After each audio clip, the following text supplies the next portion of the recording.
When I was a little boy, my favorite things to do were to go to my grandfather's country store and just meet people. They taught me that everybody's got a story. I began to make a connection that there was something you could do if you got elected to help people live better lives. Dear President Bill Clinton. Dear Mr. Bill Clinton. Dear President Clinton.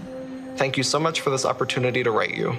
I am writing this letter on behalf of my family and myself. I would read these letters every week. If they wrote us, we tried to help them. I was a 19-year-old single mom with an 8th grade education. I lived in a garage, collected welfare, and anguished over the real possibility of my child growing up and losing his life in the streets. Then you came into view. You saw hearts and minds, not colors.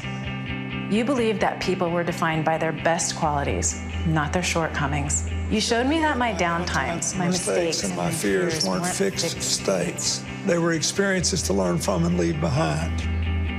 Your message permeated the country. Thank you for believing in me. There is nothing wrong with America that cannot be cured by what is right with America. For Bill Clinton, the work begins and ends with people. Under his administration, 23 million jobs were created, and our country had a budget surplus. He signed the Family and Medical Leave Act and gave historic tax relief for working poor families and middle-class parents sending their children to college. He protected 58.5 million acres of heritage forests and saved Medicare, Medicaid, and education spending from Republican cuts. His actions have changed millions of lives for the better. We moved 100 times as many people out of poverty as moved out when President Reagan was in office, with 40% more jobs. That meant we were empowering more people to take control of their own lives.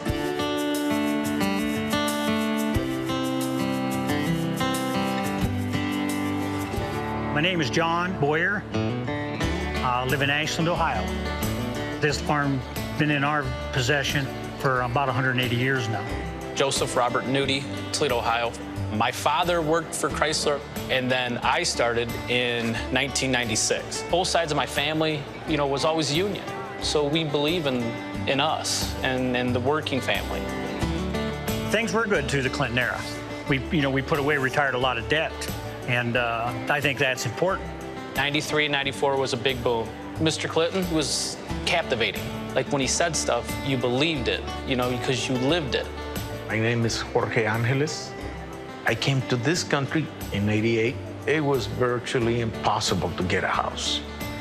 And then under Bill Clinton, I bought a house. We've been in this house for 20 years now.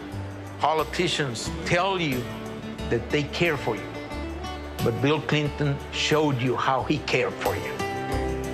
I remember I was in this rural county. This guy was standing there talking to me one day, and he said, we don't want to hand out, but we do want to hand up. Stayed with me my whole life. We need to share the future, and we need to empower people to make the most of their own lives. From Bosnia and Kosovo to Vietnam and Colombia to Northern Ireland, he worked tirelessly to nurture peace and improve lives, efforts that continued through his foundation across the world. Places like the Central Highlands in Africa, where he was struck by the simple but powerful way people greeted each other every day. One will say, good morning, hello, how are you? And the answer is not, I'm fine, how are you? The answer translated into English is, I see you. That's inherently empowering. You have to be able to look at somebody and actually see them and at least imagine what their lives are like. I spent a lifetime trying to do that. In 1999, I graduated in the top 3% of my law school class. And in 2013, my son graduated from UCLA. If you get people out of poverty, then their children are likely to be out of poverty. I feel like I'm a Clinton baby. The reason why, I aspire to get my law degree and get my business degree, he instilled that belief within my mom. In turn, she passed that down to me. Dear Cynthia, Thank you for sharing your amazing story with me and for what you said about the impact of my presidency on your life and your son's. Out of your troubled past came a mother, lawyer, and citizen who embodies the best in America. Help us make more of you. Sincerely, Bill Clinton. Tell me that you'll open your eyes.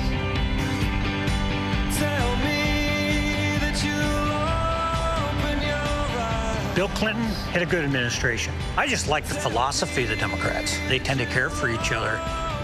You get up in the morning and you're really interested in giving people better life stories. There's always something to do. Mr. Clinton, I want to thank you. You opened my eyes when I was 18. I'm living the greatest dream I could ever imagine. Señor Clinton, mi casa es su casa. I will still write my own life story. That's what I tried to make people believe they could do.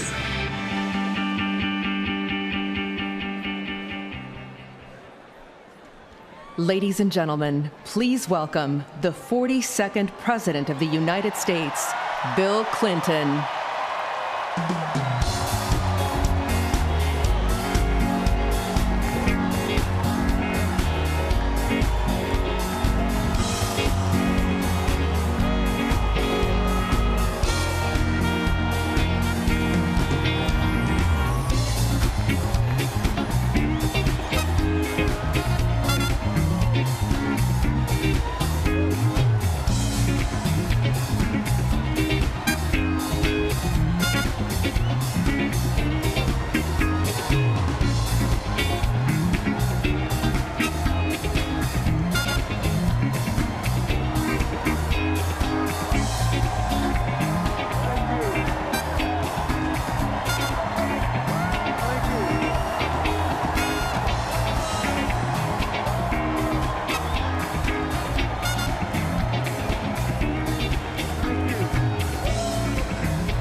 Thank you.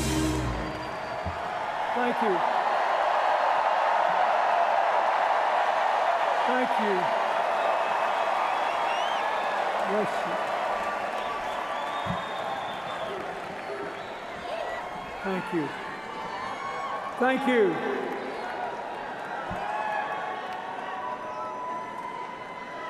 In the spring of 1971, I met a girl.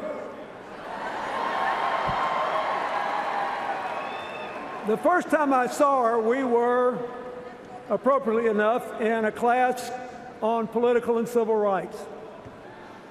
She had thick blonde hair, big glasses, wore no makeup.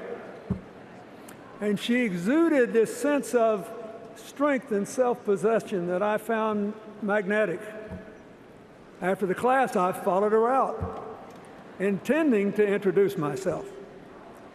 I got close enough to touch her back, but I couldn't do it. Somehow I knew this would not be just another tap on the shoulder, that I might be starting something I couldn't stop. I saw her several more times in the next few days, but I still didn't speak to her. Then one night, I was in the law library talking to a classmate who wanted me to join the Yale Law Journal. He said it would guarantee me a job in a big firm or a clerkship with a federal judge. I really wasn't interested. I just wanted to go home to Arkansas. Then I saw the girl again, standing at the opposite end of that long room. Finally, she was staring back at me. So I watched her. She closed her book, put it down, and started walking toward me. She walked the whole length of the library, came up to me and said, "Look, if you're going to keep staring at me," and now I'm staring back, we at least ought to know each other's name. I'm Hillary Rodham. Who are you? I was so impressed and surprised that, whether you believe it or not, momentarily I was speechless. Finally, I sort of blurted out my name, and we exchanged a few words, and then she went away. Well, I didn't join the law review, but I did leave that library with a whole new goal in mind. A couple days later, I saw her again. I remember she was wearing a long, white, flowery skirt. And I went up to her, and she said she was going to register for classes for the next term.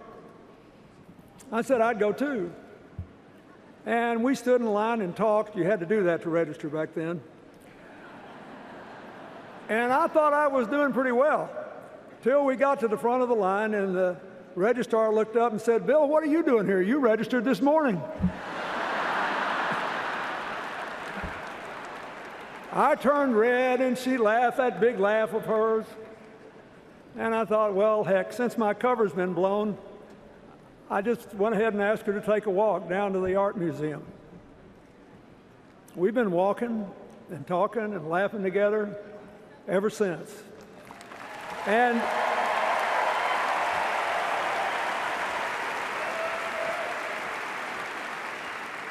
we've done it in good times and bad, through joy and heartbreak. We cried together this morning on the news that our good friend, and a lot of your good friend, Mark Weiner, passed away early this morning. We built up a lifetime of memories. After the first month and that first walk, I actually drove her home to Park Ridge, Illinois, to meet her family and see the town where she grew up, a perfect example of post-World War II middle-class America. Street after street of nice houses, great schools, good parks, a big public swimming pool, and almost all white. I really liked her family. Her crusty conservative father, her rambunctious brothers, all extolling the virtues of rooting for the Bears and the Cubs. And for the people from Illinois here, they even told me what waiting for next year meant. Could be next year, guys. Now, her mother was different. She was more liberal than the boys. And she had a childhood that made mine look like a piece of cake. She was easy to underestimate with her soft manner, and she reminded me all over again of the truth of that old saying, you should never judge a book by its covers. Knowing her was one of the greatest gifts Hillary ever gave me.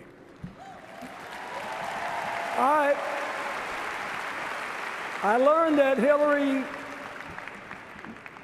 got her introduction to social justice through her Methodist youth minister, Don Jones.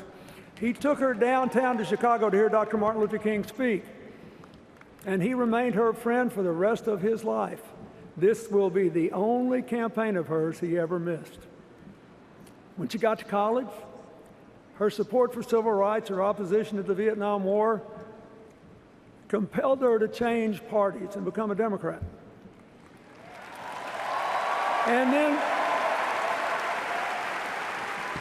between college and law school, on a total lark, she went alone to Alaska and spent some time sliming fish.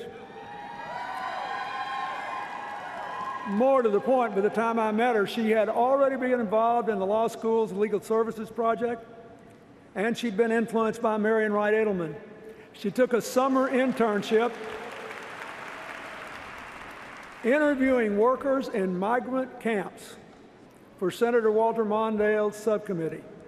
She'd also begun working in the Yale New Haven Hospital to develop procedures to handle suspected child abuse cases. She got so involved in children's issues that she actually took an extra year in law school, working at the Child Study Center to learn what more could be done to improve the lives and the futures of poor children. So she was already determined to figure out how to make things better.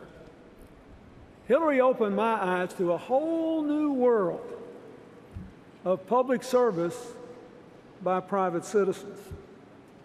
In the summer of 1972, she went to Dothan, Alabama, to visit one of those segregated academies that then enrolled over 500,000 white kids in the South. The only way the economics worked is that they claimed federal tax exemptions to which they were not legally entitled. She got sent to prove they weren't.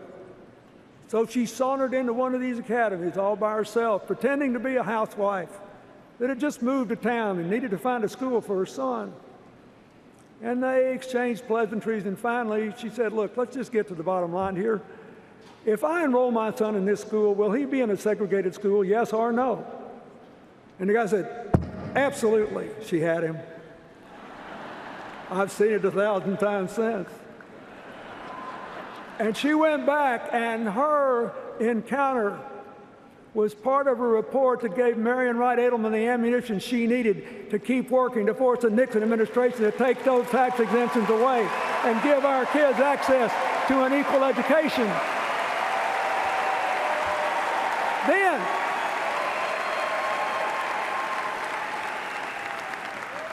Then she went down to South Texas, where she met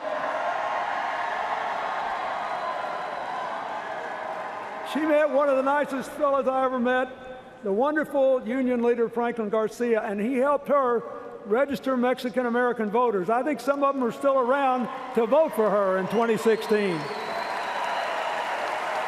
And then,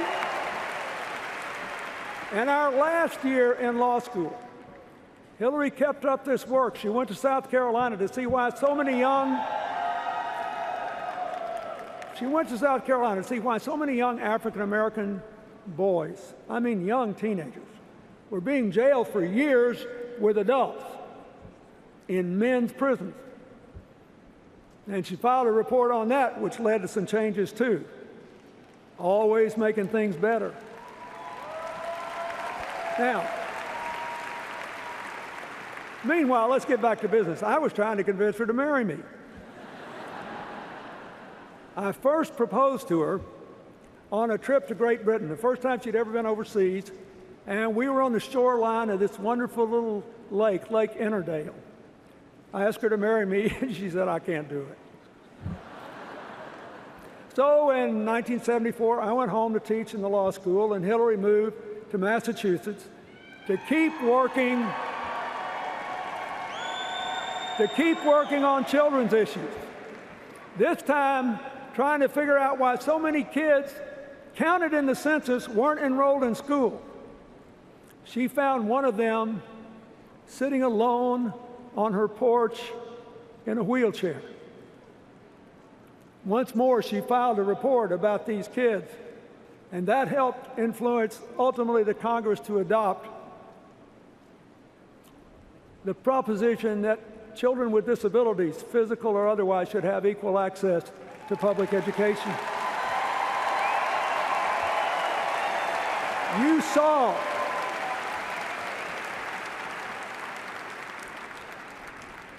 You saw the results of that last night when Anastasia Somoza talked.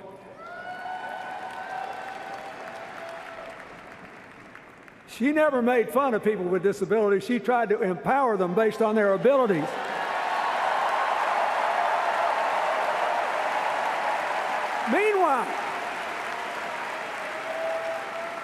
Meanwhile, I was still trying to get her to marry me.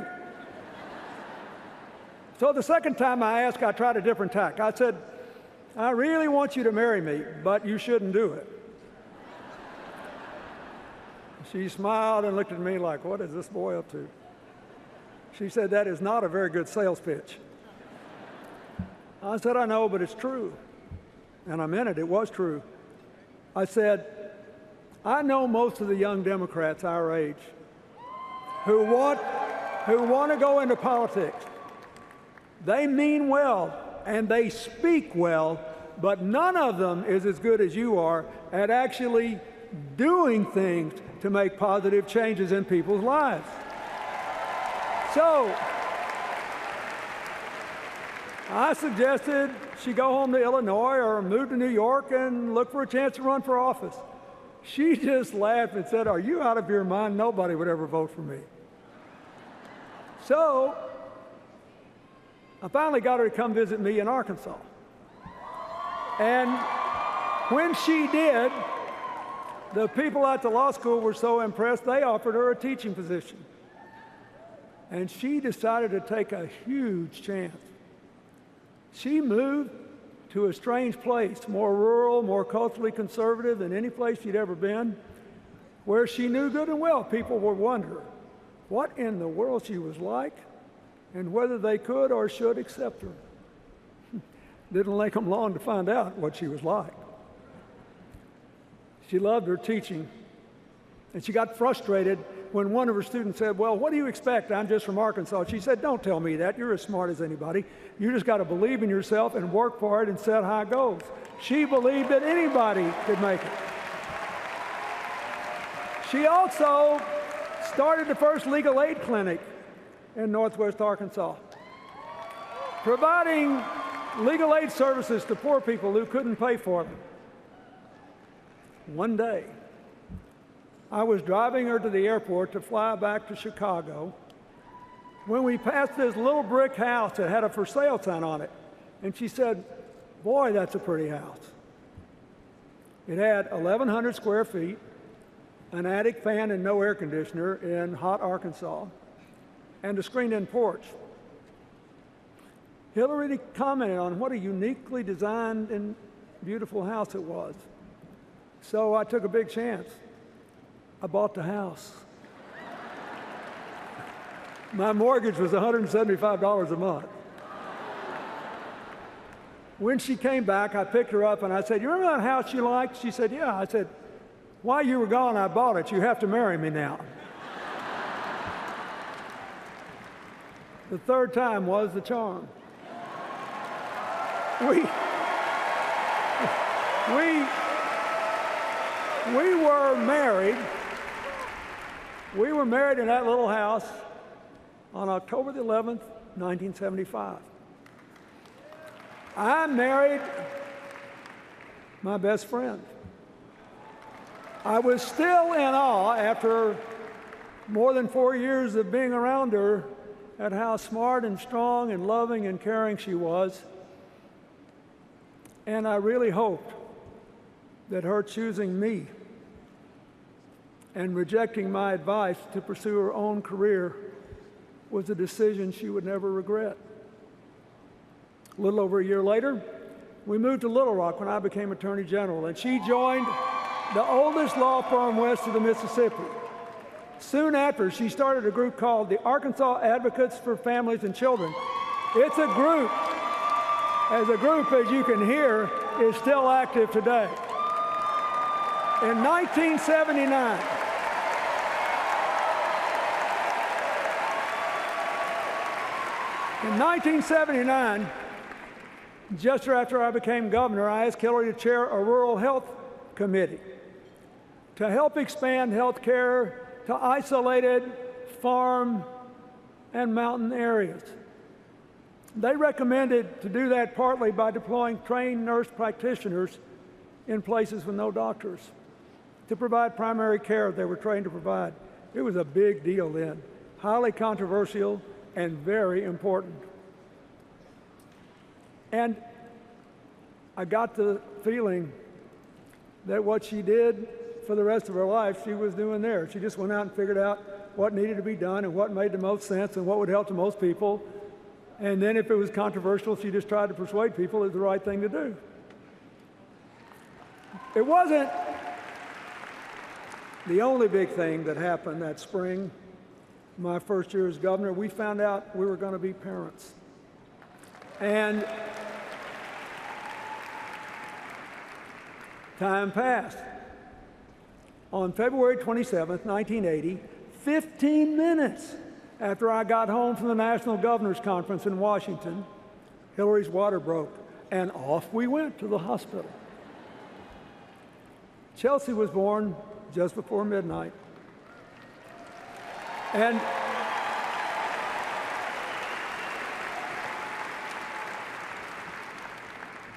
It was the greatest moment of my life. The miracle of a new beginning. The whole filled for me because my own father died before I was born. And the absolute conviction that my daughter had the best mother in the whole world. For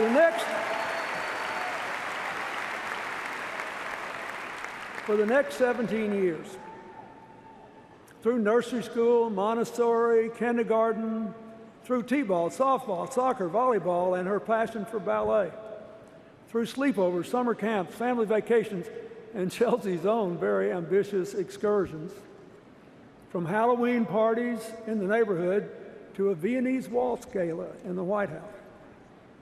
Hillary, first and foremost, was a mother. She became, as she often said, our family's designated worrier, born with an extra responsibility gene. The truth is, we rarely disagreed on parenting, although she did believe that I had gone a little over the top when I took a couple of days off with Chelsea to watch all 6 Police Academy movies back to back.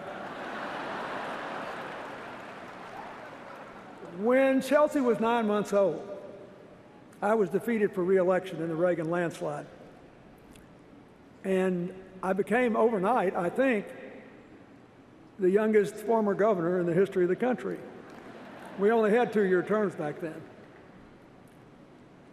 Hillary was great. Immediately she said, okay, what are we going to do? Here's what we're going to do. We're going to get a house, you're going to get a job, we're going to enjoy being Chelsea's parents. And if you really want to run again, you got to go out and talk to people, figure out why you lost, tell people you got the message, and show them you still got good ideas. I followed her advice. Within 2 days, we had a house. I soon had a job. We had 2 fabulous years with Chelsea, and in 1982, I became the first governor in the history of our state to be elected, defeated, and elected again. I think my experience is it's a pretty good thing to follow her advice. The rest of the decade sort of flew by as our lives settled into a rhythm of family and work and friends. In 1983, Hillary chaired a committee to recommend new education standards for us as a part of, or in the response to a court order to equalize school funding, and a report by a national expert that said our woefully underfunded schools were the worst in America. Typical Hillary, she held listening tours in all 75 counties with our committee. She came up with really ambitious recommendations. For example, that we be the first school in America, first state in America to require elementary counselors in every school because so many kids were having trouble at home and they needed it. So I called the legislature into session hoping to pass the standards, pass the pay raise for teachers, and raise the sales tax to pay for it all. I knew it would be hard to pass, but it got easier after Hillary testified before the Education Committee, and the chairman, a plain-spoken farmer, said, "Looks to me like we elected the wrong Clinton." Well, by the time I ran for president 9 years later, the same expert who said that we had the worst schools in America said that our state was one of the 2 most improved states in America. And that's because of those standards that Hillary developed. Now, 2 years later, Hillary told me about a preschool program developed in Israel called HIPPY, Home Instruction Program for Preschool Youngsters. The idea was to teach low-income parents, even those that couldn't read, to be their children's first teachers. She said she thought it would work in Arkansas. I said, that's great. What are we going to do about it? She said, oh, I already did. I called the woman who started the program in Israel. She'll be here in about 10 days and help us get started. Next thing you know, I'm being dragged around to all these little preschool graduations. Keep in mind, this was before any state even had universal kindergarten. And I'm being dragged to preschool graduations, watching these poor parents with tears in their eyes because they never thought they'd be able to help their kids learn. Now, 20 20 years of research has shown how well this program works to improve readiness for school and academic achievement.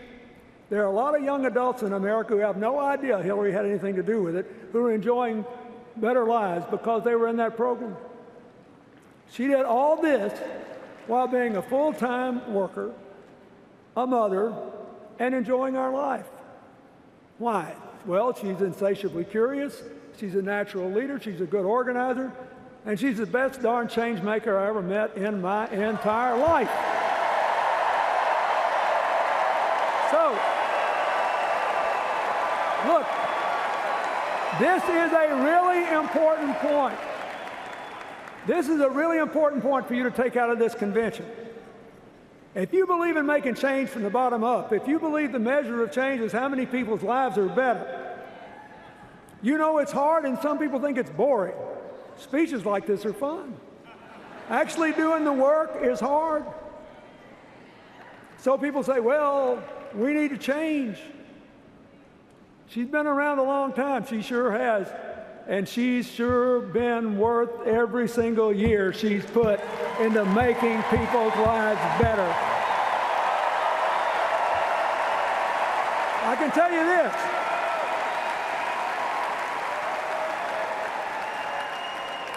If you were sitting where I'm sitting, and you heard what I have heard at every dinner conversation, every lunch conversation, on every long walk, you would say, this woman has never been satisfied with the status quo in anything. She always wants to move the ball forward. That is just who she is. When I became president, with a commitment to reform health care, Hillary was a natural to head the health care task force. You all know we failed because we couldn't break a Senate filibuster. Hillary immediately went to work on solving the problems the bill sought to address one by one. The most important goal was to get more children with health insurance. In 1997, Congress passed the Children's Health Insurance Program, still an important part of President Obama's Affordable Care Act. It insures more than 8 million kids. There are a lot of other things in that bill that she got done, piece by piece, pushing that rock up the hill. In 1997, she also teamed with the House Minority Leader, Tom DeLay, who maybe disliked me more than any of Newt Gingrich's crowd. They worked on a bill together to increase adoptions of children out of foster care. She wanted to do it because she knew that Tom DeLay, for all of our differences, was an adopted parent, and she honored him for doing that. Now, the bill they worked on, which passed with an overwhelming bipartisan majority, led to a big increase in the adoption of children out of foster care, including non-infant kids and special needs kids. It made life better because she's a change maker. That's what she does. Now, when you're doing all this, real life doesn't stop. 1997 was the year Chelsea finished high school and went to college. We were happy for her, but sad for us to see her go. I'll never forget moving her into her dorm room at Stanford. It would have been a great little reality flick. There I was in a trance, just staring out the window, trying not to cry. And there was Hillary on her hands and knees, desperately looking for one more drawer to put that liner paper in. Finally, Chelsea took charge and told us ever so gently that it was time for us to go. So we closed a big chapter in the most important work of our lives.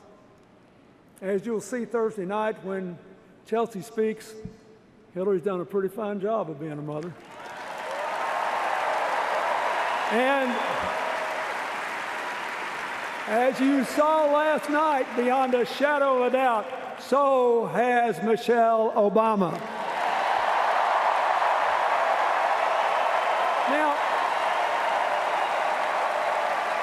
forward.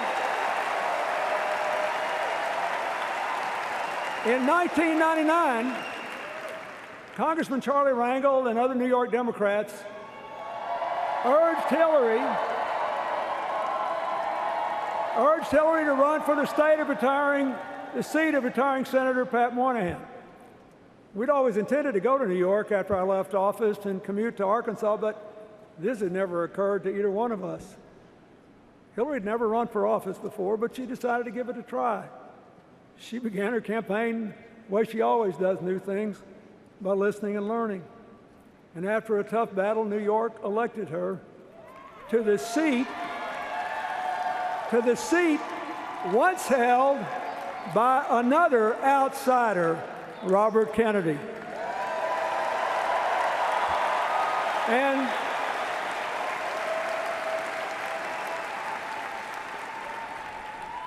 she didn't let him down. Her early years were dominated by 9/11.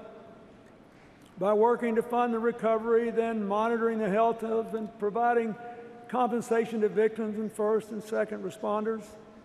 She and Senator Schumer were tireless, and so were our House members. In 2003, partly spurred on by what we were going through, she became the first senator in the history of New York ever to serve on the Armed Services Committee. So she tried to make sure people on the battlefield had proper equipment. She tried to expand, and did expand, health care coverage to reservists and members of the National Guard. She got longer family leave working with Senator Dodd for people caring for wounded service members. And she worked for more extensive care for people with traumatic brain injury.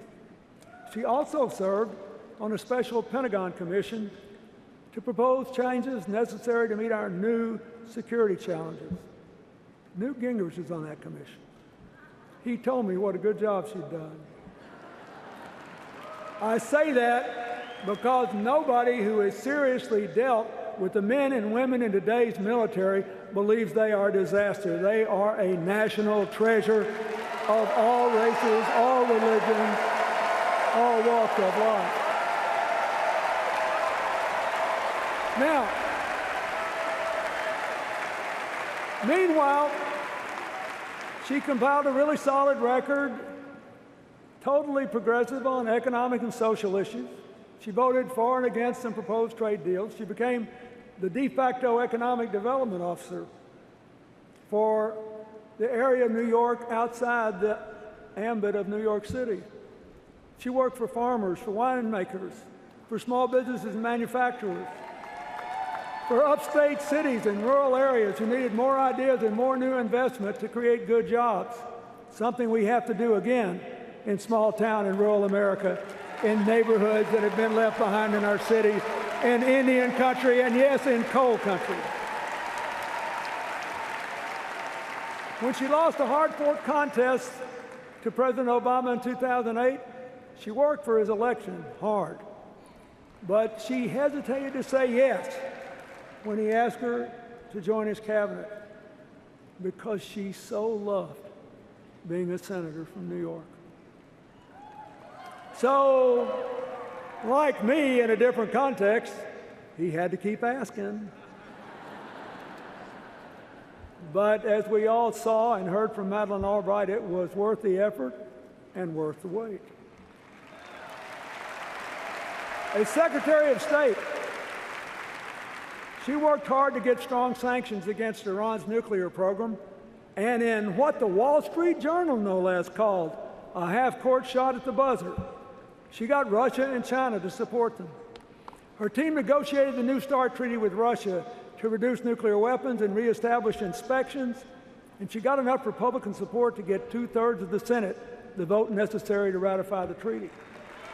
She flew all night long from Cambodia to the Middle East to get a ceasefire that would avoid a full-out shooting war between between Hamas and Israel in Gaza, to protect the peace of the region. She backed President Obama's decision to go after Osama bin Laden. She launched a team. This is really important today. she launched a team to fight back against terrorists online and built a new global counterterrorism effort. We've got to win this battle in the mind field. She put climate change at the center of our foreign policy. She negotiated the first agreement ever, where China and India officially committed to reduce their emissions. And as she had been doing since she went to Beijing in 1995 and said women's rights are human rights and human rights are women's rights, she worked to empower women and girls around the world and to make the same exact declaration on behalf of the LGBT community in America and around the world. And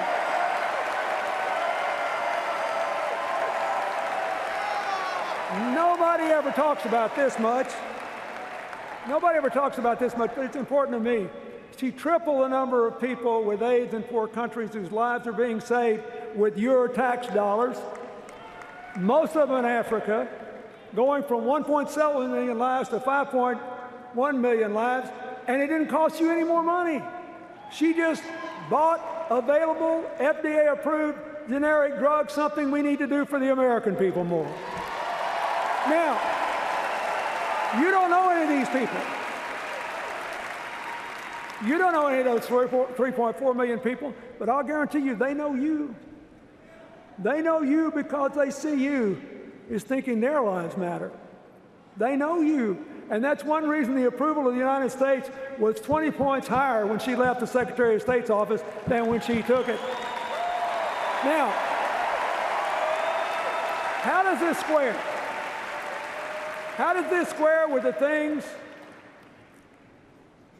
that you heard at the Republican convention? What's the difference in what I told you and what they said? How do you square it? You can't. One is real, the other is made up.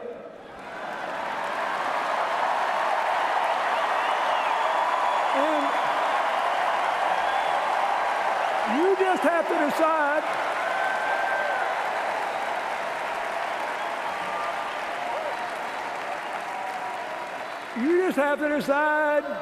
which is which, my fellow Americans.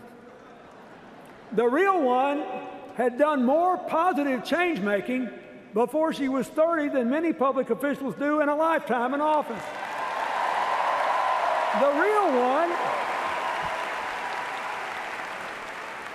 real one, if you saw her friend Betsy Eveling vote for Illinois today, has friends from childhood through Arkansas, where she has not lived in more than 20 years, who have gone all across America at their own expense to fight for the person they know. The real one has earned the loyalty, the respect, and the fervent support of people who have worked with her in every stage of her life, including leaders around the world who know her to be able, straightforward, and completely trustworthy. The real one calls you when you're sick, when your kid's in trouble, or when there's a death in the family. The real one repeatedly drew praise from prominent Republicans when she was a senator and Secretary of State. So what's up with this? Well, if you win elections on the theory that government is always bad and will mess up a two-car parade, a real change maker represents a real threat. So, your only option is to create a cartoon alternative. Then run against the cartoon.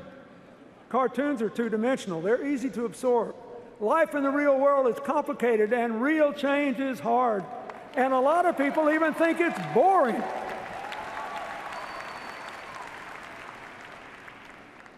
Good for you, because earlier today, you nominated the real one.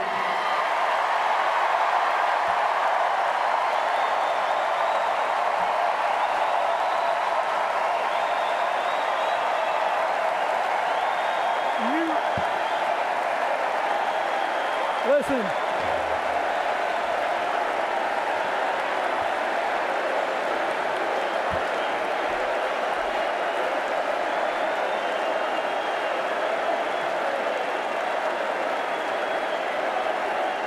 We got to get back on schedule. You guys calm down.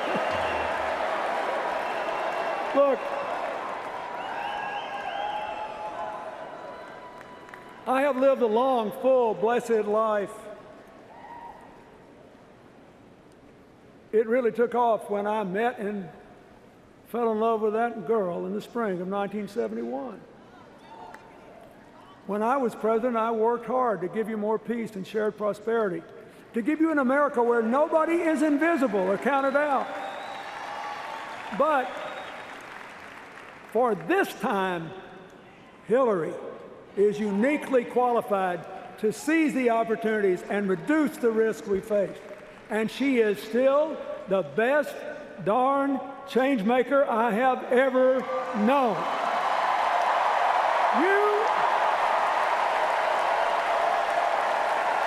You could drop her. You could drop her into any trouble spot. Pick one. Come back in a month, and somehow, some way, she will have made it better. That is just who she is. There are clear, achievable, affordable responses to our challenges. But we won't get to them if America makes the wrong choice in this election. That's why you should elect her. And you should elect her because she'll never quit when the going gets tough. She'll never quit on you. She sent me in this primary to West Virginia, where she knew we were going to lose, to look those coal miners in the eye and say, I'm down here because Hillary sent me to tell you that if you really think you can get the economy back you had 50 years ago, have at it, go wherever you want to. But if she wins, she is coming back for you to take you along on the ride to America's future. And so I say to you,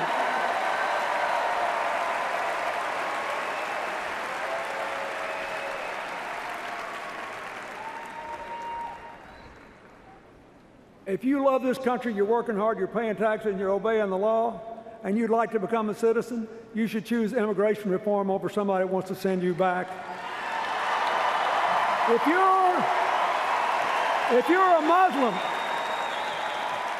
you're a Muslim and you love America and freedom and you hate terror, stay here and help us win and make the future together. We want you.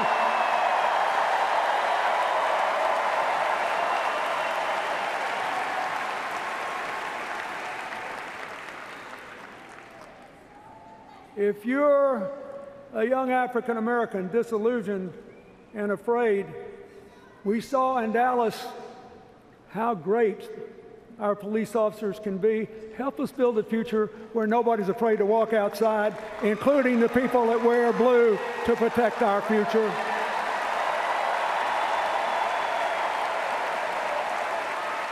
Hillary will make us stronger together. You know it because she spent a lifetime doing it. I hope you'll do it. I hope you'll elect her. Those of us who have more yesterdays than tomorrows tend to care more about our children and grandchildren. The reason you should elect her is that in the greatest country on earth, we have always been about tomorrow. Your children and grandchildren will bless you forever if you do. God bless you. Thank you.